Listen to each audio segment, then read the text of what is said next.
The Wisconsin Department of Natural Resources enforced a looser standard than what the EPA is now calling for. Madison Rio spoke with the DNR and has you covered on how they plan to support smaller communities impacted by PFAS.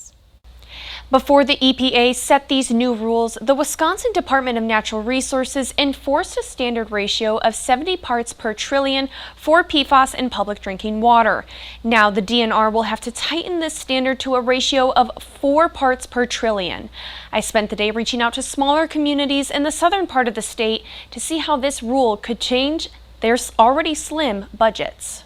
Prior to the EPA's PFAS regulation rule change, the city of Prairie du Chien was compliant with the state DNR standards. The city was able to test its wells through a free volunteer testing opportunity. One well in particular tested at 4.39 parts per trillion, setting it just over the new EPA limit. The city's utility director tells me price points for testing are a concern.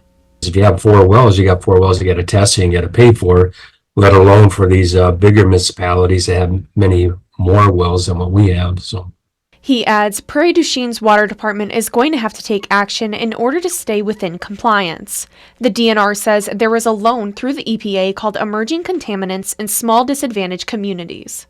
We have $4 million set aside for them just this year that they can use for that. He adds this is a loan specifically for smaller system types, which generally contain less contaminants than bigger systems.